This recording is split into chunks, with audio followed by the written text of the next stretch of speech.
Hey there, Doughboy here, and today on Hardcore Academy I have quite a doozy of a theory. Now, keep in mind, this is only a theory, and even with the evidence I am going to present to you, it still might be a bit of a stretch.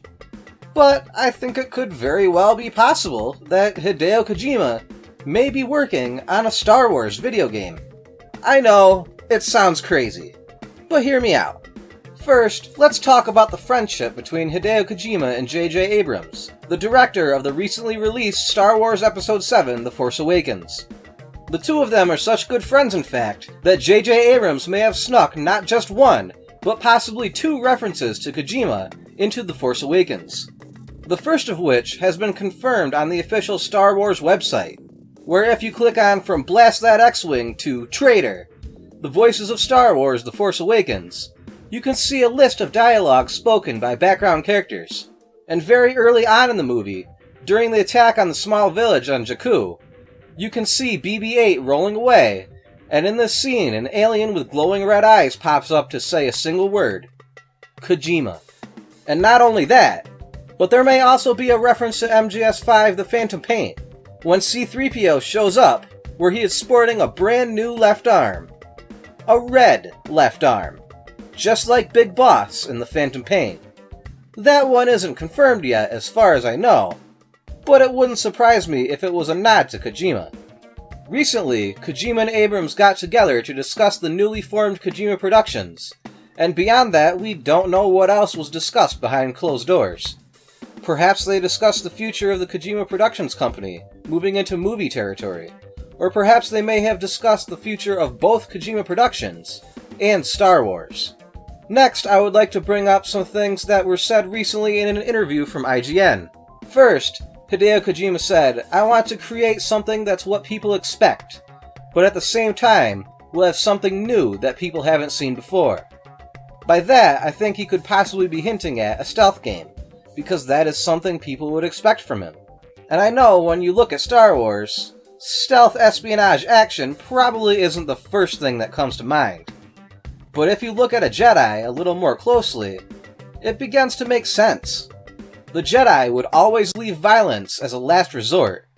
They would always try to infiltrate an enemy stronghold to take it out from the inside, before they would resort to blasters and lightsabers. They would use things like the Jedi mind trick to get things done, before slicing away at the enemy. All of them aside from Anakin Skywalker, that is. But we all know how that turned out for him. Also, a stealth Star Wars game would indeed be something that we haven't seen before. Then, the guy behind the character design and art of Metal Gear Solid, Yoji Shinkawa, added, "We've been working on a franchise that is beloved and has recognizable characters. One of my big goals is, visually, with whatever characters we create, to go beyond that, to be more recognizable, more beloved. That's definitely one of the goals I have when it comes to the art side. And if you ask me, you can't get any more beloved and recognizable as Star Wars. Everyone knows Star Wars." Shinkawa also added that he would be working on characters and concepts for backgrounds and concepts for mechs. And the Star Wars universe is filled with a large variety of mechs of all shapes and sizes. Wait, what's that I hear you saying? But EA owns the rights to creating Star Wars games, you say? Yeah, that is true, but EA doesn't always create the games themselves.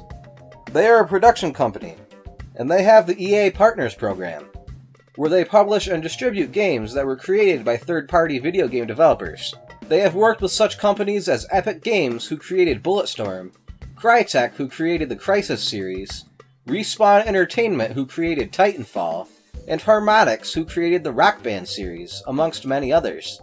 So it is quite possible that they could work with Kojima Productions. But lastly, the thing that puts the nail in the coffin, so to speak, is the new Kojima Productions logo itself. At first glance, it looks like a high-tech version of a Roman centurion helmet with a skull inside of it. This doesn't resemble anything in Star Wars, does it? Well, turns out it does. Kind of. Take a look at the helmets of the Blue Senate Guard. Though not an exact match, the two do look fairly similar to me. I can't say for sure, but with Hideo Kojima, anything is possible. and I would love to see the combination of my favorite video game universe and my favorite film universe with a Star Wars game created by Metal Gear Solid creator Hideo Kojima. Remember, this is all just a theory, and like I said in the beginning of this video, it is a doozy of a theory. But anyway, let me know what you think in the comments below. This has been Doughboy with Hardcore Academy, and peace out.